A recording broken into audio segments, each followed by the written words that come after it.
Hello and welcome everybody. So this is a tough one, because I really try to stay on the positive side of things with this channel and rather not cover things that I do not like or recommend than making negative videos just for the views. But although I would not recommend playing Wulong at the moment, I decided to give you at least a quick overview why, to provide some insights that help you form a decision. I guess like a lot of players who enjoyed and still do enjoy Elden Ring as their first real Souls-like game, I was excited to get my hands on Wulong for some fresh content that can itch the scratch Elden Ring created. So I played it for the last weekend, and I decided to not explain the game in every detail here, because that has already been covered by all the big review channels.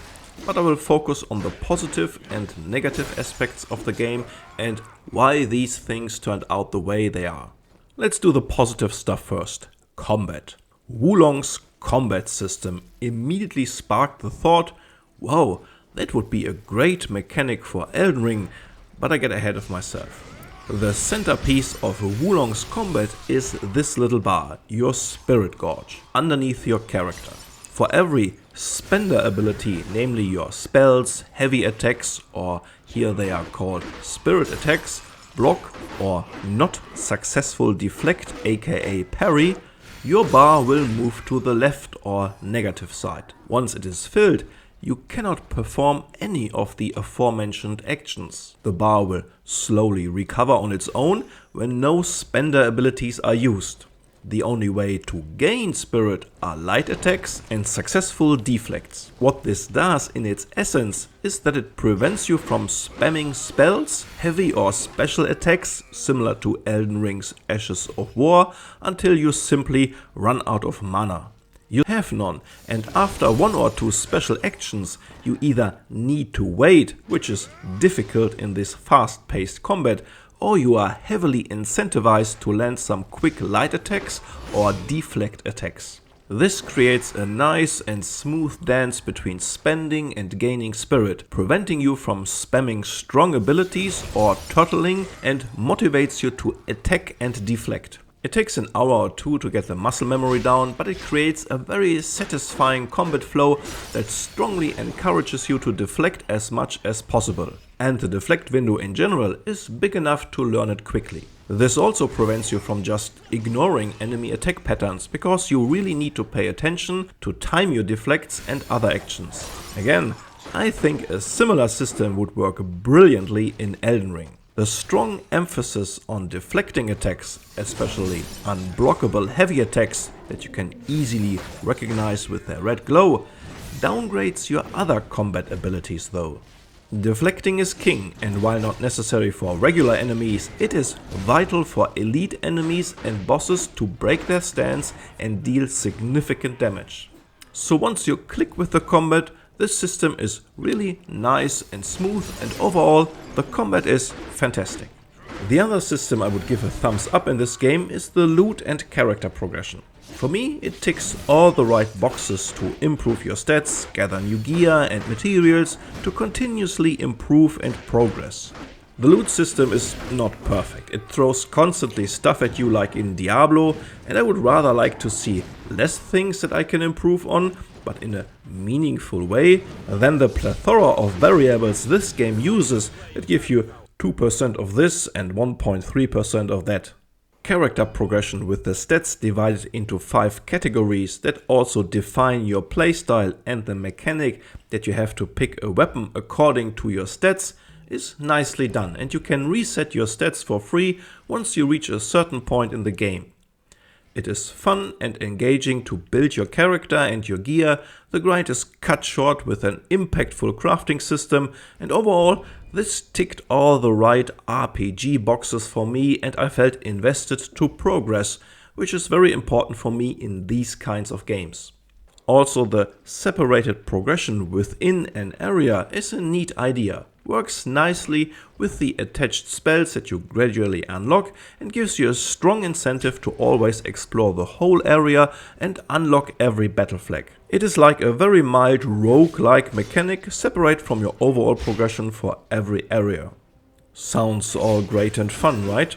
Unfortunately, at this point I don't have any more positive things to say about the game, and I would like to break down why I think the overall negative reception on the Steam reviews is totally justified in my opinion, and not just because of the PC port specific problems. But let's start with this point first. The PC port is terrible.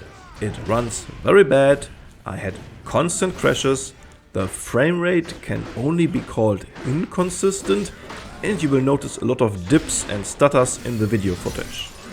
Mouse and keyboard is so bad that I can honestly tell you to only play this game with a controller, and that comes from a person who always prefers mouse and keyboard controls. It is just that bad. Now one could argue that these technical issues will be sorted out over time and that the game might be worth it after a few patches, right? For me, the problems of the game go far beyond the PC port issues. I genuinely think that the game, outside its combat and RPG progression systems, is not a good game. Not at all. First of all, it looks dated. Not that the visuals are really bad, but it is also not a beauty. One big problem I have here is how colors are used in certain areas.